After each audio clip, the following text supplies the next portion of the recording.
continuer notre parcours de Matthieu 6 au verset 10 qui nous dit « Seigneur, que ta volonté soit faite sur la terre comme au ciel ».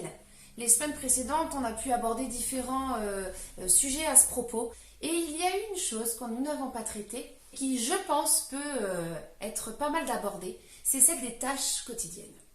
Alors dans ce thème, tâches quotidiennes, il y a le mot tâche. Et il arrive souvent que certaines personnes considèrent les tâches quotidiennes réellement comme une tâche. Et je pense que ce serait sympa de découvrir en fait que les tâches quotidiennes peuvent être une réelle source de joie, une source de bénédiction. Et pour cela, je vous invite à prendre un passage dans la parole. On en prendra deux. C'est les deux sur lesquels on va s'appuyer. Il peut y en avoir bien d'autres, bien évidemment. Mais ce sont ces deux-là qui sont les passages parlants, en tout cas pour ma vie, et que je souhaite vous communiquer aujourd'hui. Donc l'un des premiers, c'est celui qui nous parle de la femme vertueuse en Proverbe 31. J'essaye de la rendre un peu actuelle. Elle est là, elle bosse, elle a une famille, elle s'en occupe. Bon, le petit avantage, c'est qu'elle a des personnes avec elle qui travaillent et qui sont à son service. Ça, c'est plutôt sympa. J'aimerais bien moi aussi. Cette femme, elle est là et puis alors, elle sait manager. Elle travaille. Elle gère sa famille, donc elle est un peu femme au foyer. Elle gère sa maison. J'ai l'impression qu'elle est très manuelle, cette femme. Donc, elle sait bien servir de ses 10 doigts. Et dans ce passage, on voit que c'est une femme remplie de talent et dans ses tâches quotidiennes, elle les met à profit. Alors on va les découvrir. Je vous invite à prendre donc Proverbe 31. Alors au verset 13, on nous dit qu'en fait, donc elle se procure du lin, elle se procure de la laine, parce que c'est une femme qui travaille, donc on peut dire que c'est vraiment une femme moderne. Elle bosse et on nous dit qu'elle travaille d'une main joyeuse. Alors ça j'aime, parce que vous voyez, là je ne tire pas le fait qu'elle travaille d'une main joyeuse dans sa vie professionnelle. Là on voit que cette femme, vous savez, à l'époque, en tout cas dans le contexte dans lequel il est, la femme de l'époque, c'est pas comme aujourd'hui où elle a un travail à proprement dit.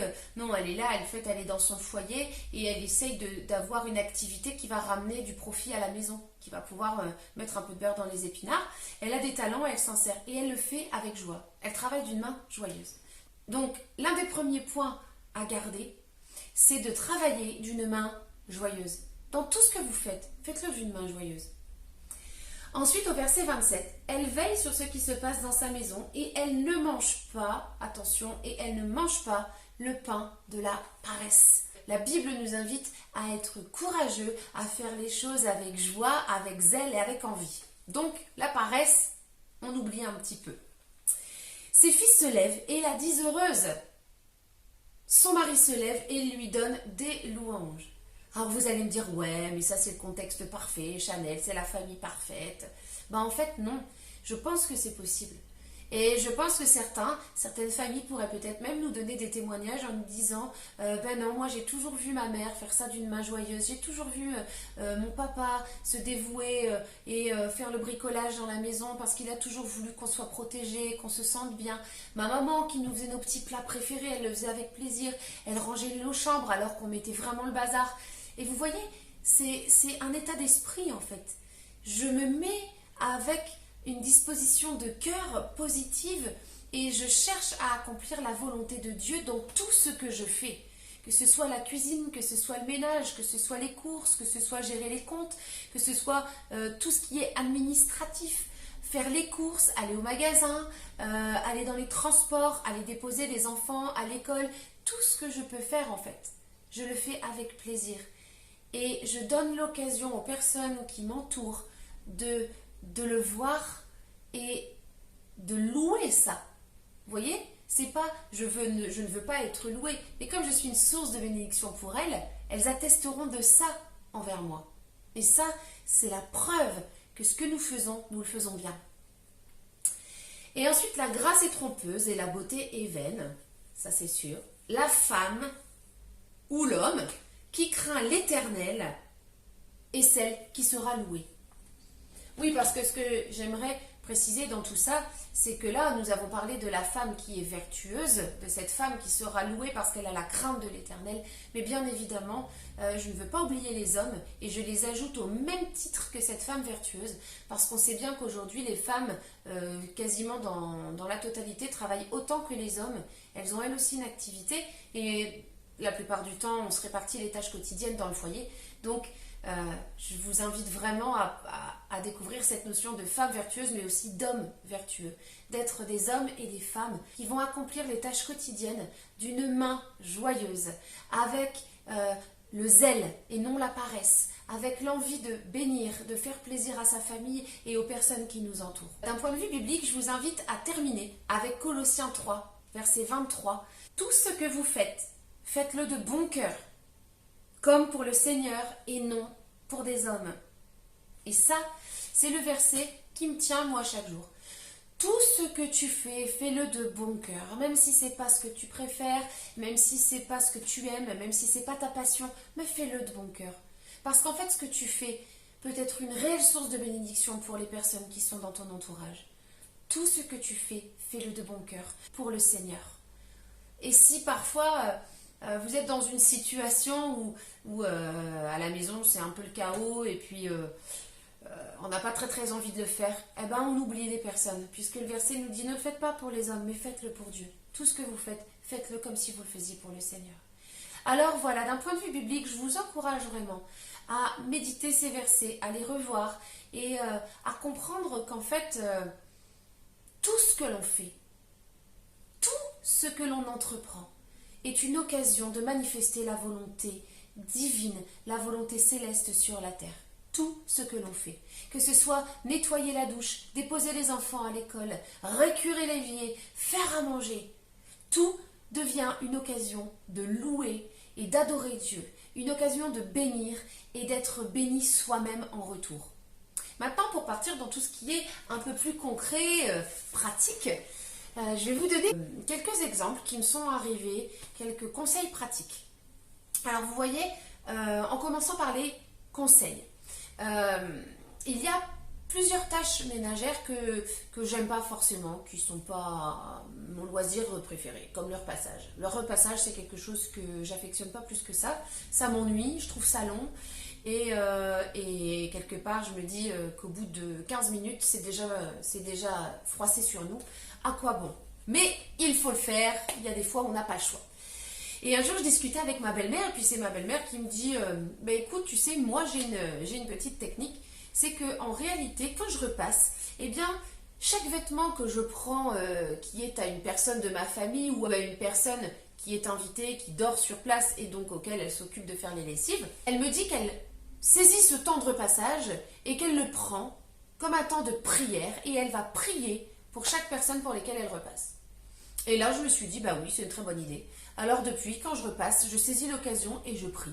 Si je repasse les affaires de mon mari, ça me fait penser à mon mari. Je prie pour lui, je le bénis. Je peux avoir 2 heures de repassage devant moi et avoir une occasion concrète de passer 2 heures dans la prière, de passer 2 heures à intercéder, à remettre ma vie, à remettre ma famille, à remettre des sujets vraiment importants ou tout simplement à bénir les personnes pour lesquelles je repasse. Deuxième petite astuce, quand je fais le ménage.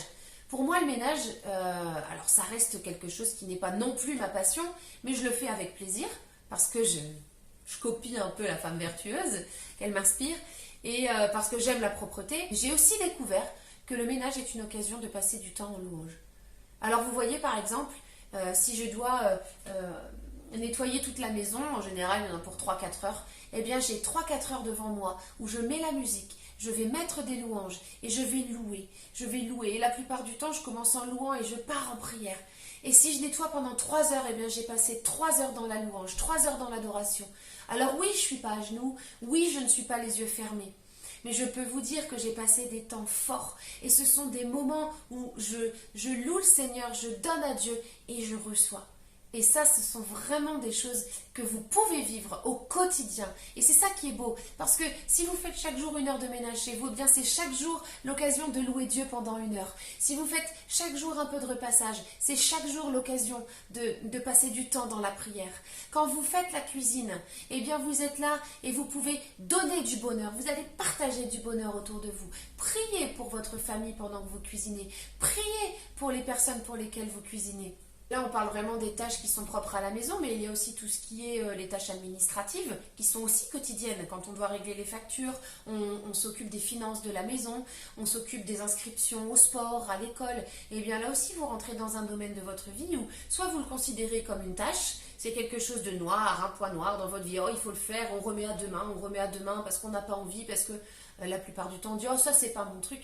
Mais en réalité, on oublie que ce domaine, la partie administrative, est une occasion pour vous de rencontrer des personnes, d'avoir des gens au téléphone, de faire des rencontres. Quand vous allez inscrire vos enfants au sport, eh bien vous allez faire des rencontres, vous allez voir la secrétaire, vous allez pouvoir discuter avec elle, vous allez pouvoir lui communiquer l'amour, la vie, la joie et peut-être même lui communiquer le message crucial de l'évangile. Quand vous allez faire vos courses, vous êtes en caisse, bénissez la caissière. Quand vous êtes à l'école, que vous faites des rencontres, que vous êtes avec certains parents, vous êtes une potentielle source de bénédiction, de pouvoir propager l'évangile, de pouvoir manifester autour de vous. Tout ce que vous faites dans vos tâches quotidiennes sont une occasion de bénir, d'être béni et de louer et d'adorer le Seigneur. Alors saisissez chaque petite chose que vous devez faire et faites-le comme si vous le faisiez pour le Seigneur, comme nous dit Colossiens. Ensuite, pour vous donner quelques exemples pratiques, pendant 3 ans, j'ai prié pour un sujet précis. Et puis, au bout de 3 ans, donc je repasse, je fais mon fameux repassage. Je repasse, et puis je pense que ça faisait au moins 1 heure que je repassais. Je me suis dit, je vais faire une petite pause, je prends mon téléphone, comme bon nombre d'entre nous, et je vais sur les réseaux sociaux. Et puis là, je défile, et je tombe sur un article. Et cet article est la réponse complète à ma prière. Alors vous voyez, Dieu m'a répondu. Alors ça, c'est la plus belle des choses. Mais vous voyez, ce qui m'a le plus marqué dans cette histoire, c'est le moment auquel Dieu m'a répondu. Dieu m'a répondu pendant mon repassage via un réseau social. Et c'est là où je me suis dit, waouh, en fait Seigneur, ok, tu ne cherches pas à nous mettre dans des boîtes, tu ne cherches pas à nous dire c'est de cette façon qu'il faut que tu me pries, c'est de cette façon. Parce que vous savez, il y a des saisons dans la vie. Et il y a des moments pour l'homme ou pour la femme qui sont totalement différents. Moi, j'étais dans une saison et je suis encore dans une saison de ma vie où je suis accaparée par ma famille, je suis accaparée par mes enfants qui sont en bas âge, qui ont besoin de moi la nuit comme le jour, qui sont très demandeurs et qui ne me permettent pas aujourd'hui de pouvoir passer 1 heure consacrée par jour à genoux dans une pièce retirée au calme parce que tout simplement c'est pas évident, c'est pas possible. Et on peut arriver dans un état de frustration parfois où on va se dire mais attends Seigneur, moi je peux pas passer de temps avec toi, donc ça veut dire que parce que j'ai une vie de famille remplie, eh bien moi j'ai moins de droits que les autres, je peux pas, alors on peut pas avoir de vie de famille. Et c'est là où Dieu m'a montré qu'en fait c'est totalement une erreur de voir les choses de cette façon. Et où il m'a dit, cette saison que tu es en train de vivre, eh bien je vais t'apprendre dans le fait que, eh bien quand je dis prier sans cesse, tu peux prier sans cesse parce que tu peux prier pendant que tu fais le balai, parce que tu peux prier pendant que tu fais le repassage, tu peux prier pendant que tu fais tes courses, pendant que tu fais à manger, pendant que tu es en train de laver tes vitres, pendant que tu fais du bricolage, chers messieurs ou chère madame, que tu répares l'évier qui est cassé. On peut passer du temps avec Dieu à chaque fois et à chaque fois on peut chercher à manifester sa volonté, à manifester ses valeurs, à manifester ce qu'il a sur son cœur. Et un deuxième exemple aussi qui était très fort, c'est qu'une fois j'ai prié, vraiment j'ai crié à Dieu, j'avais besoin à nouveau d'une réponse, j'étais sous la douche, mes petits-enfants étaient, je les avais mis dans un parc, donc j'avais vraiment pas le temps, je devais me dépêcher, puis j'ai crié à Dieu, j'ai dit Seigneur pour ce sujet-là il faut que tu me répondes. Et j'avais même été précise, j'ai dit à Dieu, Seigneur, il faut que tu me répondes avant telle heure. Eh bien, vous savez quoi, à l'heure précise que j'ai demandé, Dieu m'a répondu. Et c'était une prière que j'ai faite sous la douche. Donc, Dieu ne souhaite pas nous mettre dans des cases, comme je le disais. Dieu veut vraiment notre cœur disposé à manifester sa volonté. Un dernier exemple qui est très concret, très frais aussi, puisqu'il s'est produit le mois dernier.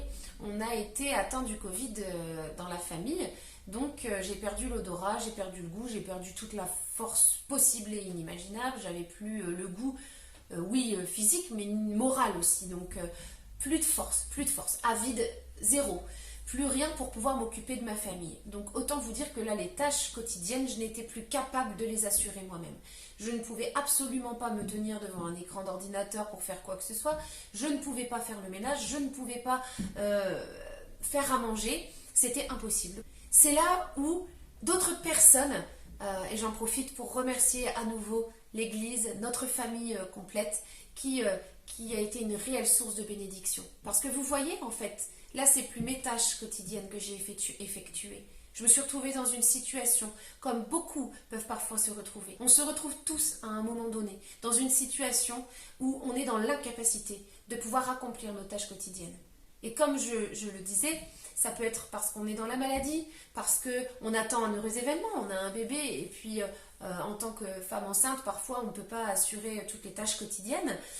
Ça peut être l'homme de la maison, l'homme qui est blessé, l'homme qui ne peut plus assurer les réparations, qui ne peut plus assurer tout ce qui est pratique à la maison et qui fait que la femme et les enfants se retrouvent un peu démunis. Je pense aussi à des personnes qui sont seules et qui parfois ont besoin également que nous soyons une source de bénédiction pour elles. Vous voyez, pour revenir à ce que je vous disais, quand on a été malade, l'Église et la famille se sont totalement mobilisés et ils sont venus nous apporter de la nourriture, des courses, même du loisir. On nous a apporté des jeux de société, des magazines. On a fait, comme je le disais, donc nos courses.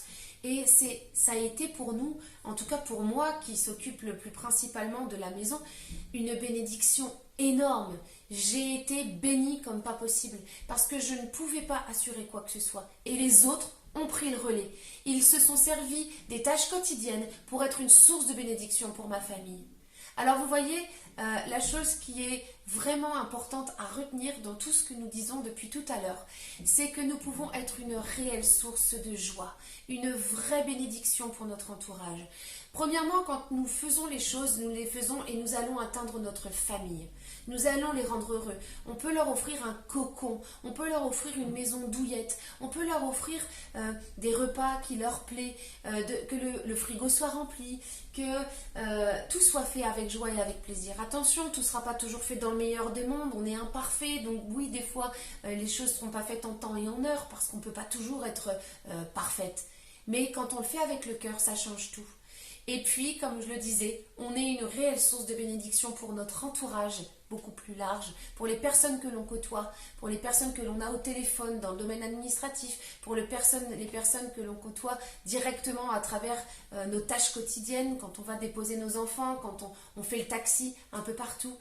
Et en dernier point, les personnes qui en ressortent le plus bénies, c'est vous-même. Parce que quand vous êtes connecté à Dieu, quand vous êtes dans la louange pendant 2 heures, parce que vous avez fait le ménage chez vous et qu'en plus de ça, vous avez fait un 2 en 1, vous avez été connecté et en même temps, vous avez fait le ménage, mais c'est magnifique. Alors moi, je vous invite vraiment à réfléchir à ça.